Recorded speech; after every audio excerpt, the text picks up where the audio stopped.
This is a tiny baby dragon, and this is a fully grown dragon, one that can turn an entire city into ashes in a matter of minutes. Today, I decided to simulate what it would really be like to keep a dragon as a pet. Not in a fairy tale, not in a legend, but under conditions as close to reality as possible. I'll show what it eats, how you walk it, whether you can bathe it, where it lives, and why at some point everything spirals completely out of control. I'll go through every stage of its life, from birth to the moment it becomes clear this creature was never meant to live alongside humans. Things are about to descend into real chaos. But first, here it is. It hasn't even hatched yet. In front of me is a dragon egg. In the wild, the mother would keep it warm, protect it from predators, and move it depending on the surrounding temperature. Here, all of that responsibility falls on me. I maintain a stable temperature around the clock because even a slight fluctuation could mean the hatchling doesn't survive. If you look closely, you can already see thin, almost invisible cracks forming on the shell. That's a clear sign the moment is close. It could hatch at any second. And then it happens. The shell slowly begins to split, a faint hissing sound comes from inside, and a few moments later, there he is. Honestly, at this moment, it's hard to believe that this tiny creature will one day become a monster. He looks small, clumsy, and ridiculously cute. His head is far too big for his body, his wings are barely formed, and instead of fire, only weak sparks escape from his mouth. He doesn't understand where he is yet, and the very first thing he does is curl up into a ball and fall asleep. This is the most defenseless predator imaginable. In the first few hours, he barely moves. Most of the time he sleeps, occasionally waking up, making strange sounds, and falling asleep again. But even at this age, it's obvious. This is not an ordinary animal. His body constantly radiates heat, and his breath smells like smoke. I handle him as carefully as possible, fully aware that while he seems harmless now, that impression is deceptive. The first few days are filled with simple, almost mundane routines. Hygiene turns out to be far more important than I expected. Yes, I actually teach the dragon to brush his teeth. It sounds absurd, but food residue and soot build up in his mouth incredibly fast. Every morning, I perform a short routine where instead of minty foam, light smoke appears and the air fills with the smell of burning. Surprisingly, he accepts it calmly, as if it's just part of his daily life. Bathing is a story of its own. While he's still so small, there's no need for pools or anything fancy. A simple plastic tub does the job. I fill it with cool water because he instantly heats up anything warm on his own. He splashes around, tries to bite the stream of water, sneezes from time to time, and every sneeze is accompanied by a tiny flash of fire. At some point, he simply falls asleep right there in the water, as if nothing unusual is happening at all. That's when I start noticing something unsettling. Fire isn't a defensive mechanism for him. It's not a weapon. To him, fire is a toy. He's drawn to anything warm, stares at sources of light, and reacts to them the same way a kitten reacts to a laser pointer. At that moment, I don't yet fully understand what this will lead to. But very soon, fire will stop being a cute quirk and become a serious problem. As the first days pass, it becomes obvious that he needs more and more energy.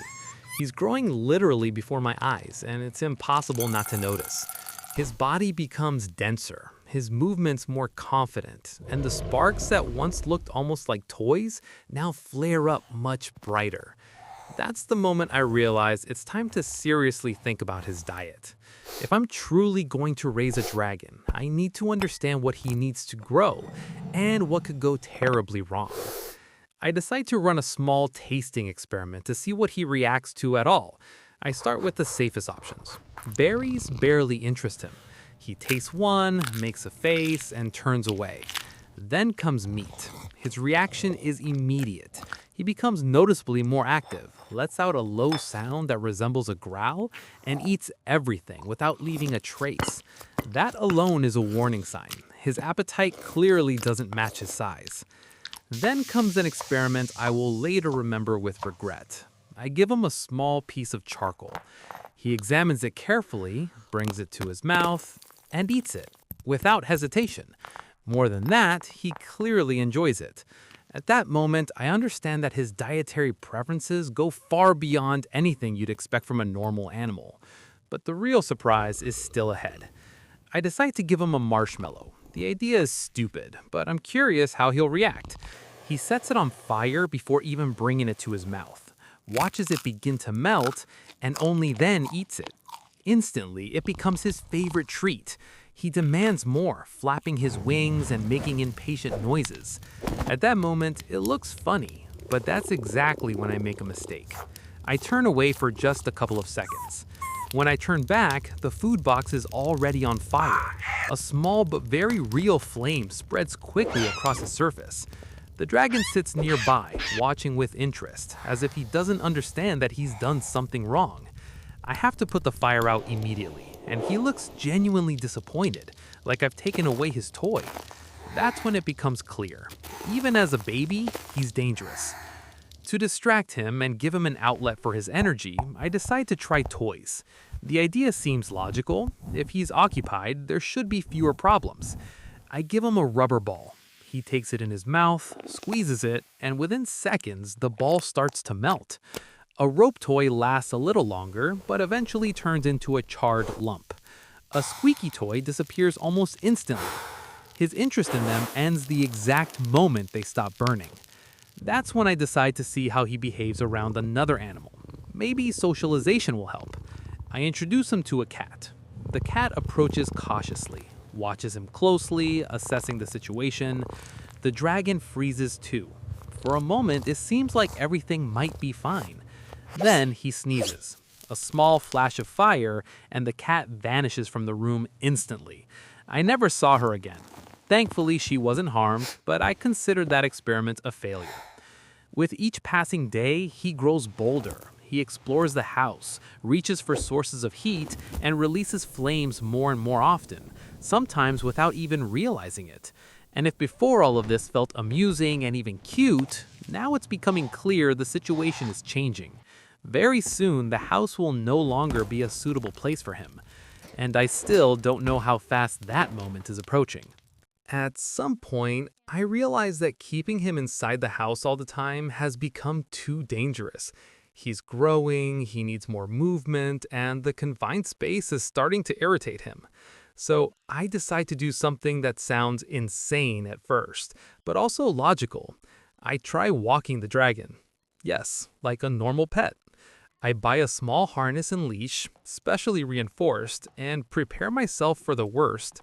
Honestly, I expect chaos from the very first second. But at first, everything is surprisingly calm. He steps into the yard, stops, looks around carefully, inhales the air, and reacts to every sound. Everything fascinates him.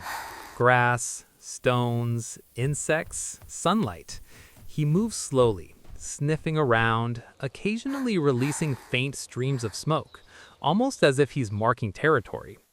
In that moment, he looks almost like an ordinary animal, just a little unusual. The problems begin when he feels the wind. His wings spread instinctively and he makes a few sharp movements as if trying to lift off the ground. He jumps, flaps his wings, and falls back down. Nothing terrible happens, but something new appears in his behavior. He starts repeating the attempts again and again. I don't see fear in his eyes, I see curiosity. He's learning, and that's far more frightening. A few days later, I decide to take another step. If I truly treat him as a living being rather than an experiment, I have to show him the world beyond the yard. I take him with me to a public place. People react exactly as you'd expect. Some laugh and pull out their phones, some step back, others freeze, unsure whether this is a joke or reality. The dragon himself reacts with genuine curiosity. He's drawn to store windows, stops near sources of heat, and fixates on bright lights. At one point, he tries to reach a gas burner in the outdoor equipment section. I barely managed to pull him away in time. People start to get nervous, and that's when it hits me. We've gone too far. This is no longer a funny experiment. This is a risk. Still, I keep going. I even buy him pajamas with little dragons printed on them. It looks ridiculous and funny, and for a brief moment, it creates the illusion of normal life. He runs around the house, dragging the fabric behind him, trips, falls, and gets back up again. In moments like that, it's easy to forget what he really is. But the illusion doesn't last long. He keeps growing, too fast. His body becomes heavier, his movements sharper, and his flames noticeably hotter. Bathing him in a small tub becomes impossible. The water starts to boil. He no longer fits in the places where he used to sleep. Sometimes he just lies down in the middle of the room, ignoring everything around him. One day, he accidentally sets part of the backyard fence on fire. The flames are put out, but the damage is done. That's the moment I understand. We've reached the point where everything changes. The house can no longer be a safe place for him, nor for anyone around him. If I don't take the next step, the consequences will be far worse than a burnt toy or a charred fence. I don't know yet what that decision will be, but one thing is clear. From here on, everything will follow a completely different path. The decision becomes obvious, even though accepting it isn't easy. A house can no longer be a safe place for a creature that is growing this fast and requires more and more space. So the next stage is the creation of a specialized open environment designed specifically around his needs.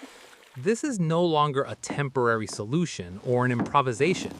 It's an attempt to build a sustainable system in which the dragon can exist without constantly putting the surrounding area at risk.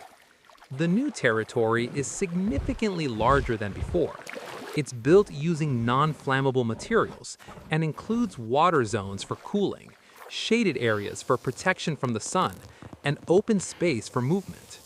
Everything is designed as part of a controlled environment where every detail is calculated in advance. When I first move him there, it feels like the solution finally works.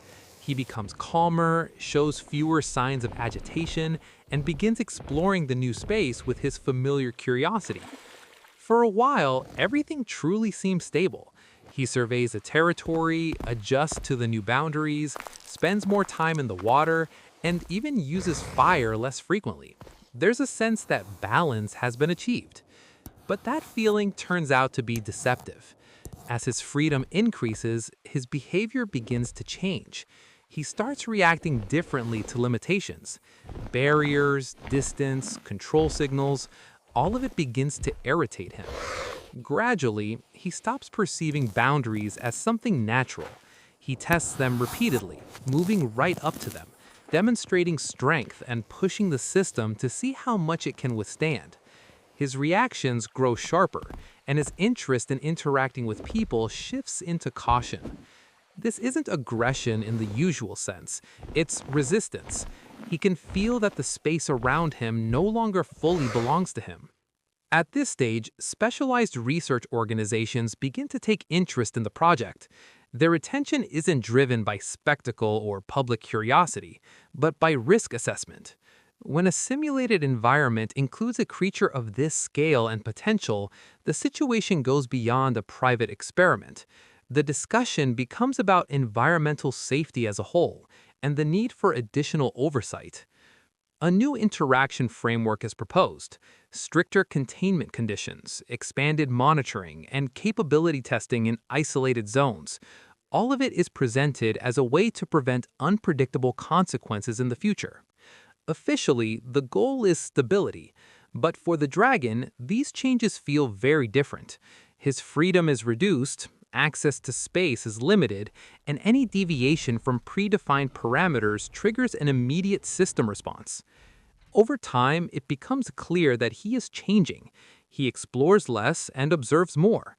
His gaze lingers on his surroundings longer than before. He begins to remember sequences, react to repeated actions, and seems to grasp the logic behind what's happening. This is no longer simple adaptation, it's understanding. And at that moment, it becomes clear. We are no longer dealing with a creature that simply needs to be controlled, but with an intelligence learning to exist under constant restriction. History shows that such conditions rarely lead to long-term stability. More often, the opposite happens, because any being that possesses both power and awareness will eventually start looking for a way to restore the balance it has lost.